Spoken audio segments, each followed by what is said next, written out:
কয়েক মাস ধরে বিভিন্ন সামাজিক প্রকল্পের ভাতা বন্ধ থাকার অভিযোগ তুলে সোমবার খোয়াই জেলা সমাজ শিক্ষা সমাজ কল্যাণ দপ্তর ডেপুটেশন প্রদান করে সিপিআইএম। বকেয়া ভাতা দ্রুত মিটিয়ে নিয়মিত ভাতা প্রদানের দাবিতে এই কর্মসূচি সংগঠিত হয়। ডেপুটেশনের নেতৃত্ব দেন খোয়াইয়ের বিধায়ক শ্রী নির্মল বিশ্বাস। এছাড়া উপস্থিত ছিলেন সিপিআইএম এর অন্যান্য নেতৃবৃন্দ এবং বিপুল সংখ্যক কর্মী সমর্থক। বিক্ষোভকারীদের অভিযোগ, দীর্ঘদিন ধরে সামাজিক প্রকল্পের ভাতা বন্ধ থাকায় প্রবীণ, বিধবা, প্রতিবন্ধী সহ বিভিন্ন সরকারি প্রকল্পের উপভোক্তারা চরম আর্থিক সংকটে পড়েছেন।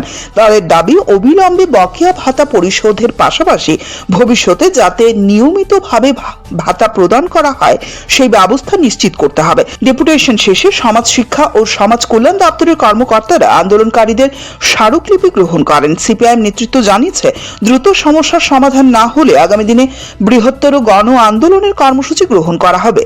যাদের জীবন জীবিকার ক্ষেত্রে সামাজিক ভাতা একটি গুরুত্বপূর্ণ ভূমিকা গ্রহণ করে থাকে, এই রকম একটা ভালো অংশের ভাতা প্রাপকদের ভাতা গত 3 মাসেরও বেশি সময় ধরে বন্ধ হয়ে আছে। মূলত 3টি ভাতা, বয়স্ক ভাতা, বিধবা ভাতা এবং শারীরিকভাবে সক্ষম তথা প্রতিবন্ধীদের জন্য যে ভাতা, এই 3টি ভাতা গত 3 মাসেরও বেশি সময় ধরে বন্ধ হয়ে থাকার ফলে স্বাভাবিকভাবেই আমাদের খোয়াই সহ গোটা রাজ্যের একটা বিরাট অংশের ভাতা প্রাপক মানুষের জীবন জীবিকার উপর, তাদের দৈনন্দিন জীবন যাপনের উপর একটা বিরাট আর্থিক দুর্ভোগ সেখানে তৈরি হয়েছে। আমাদের জেলায় প্রায় 15,000 মানুষ এই 3টি ভাতা প্রকল্পের সুবিধা পেয়ে থাকেন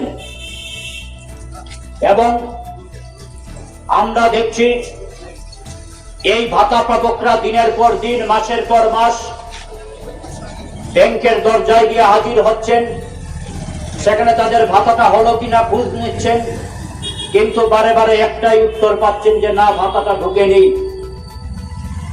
এবং এই অংশের মানুষ তাদের দৈনন্দিন সংসার পরিচালনার ক্ষেত্রে, অধিকাংশ মানুষ বয়স্ক মানুষ, তাদের ঔষধপত্র কেনার ক্ষেত্রে একটা প্রচন্ড সমস্যা তৈরি হচ্ছে।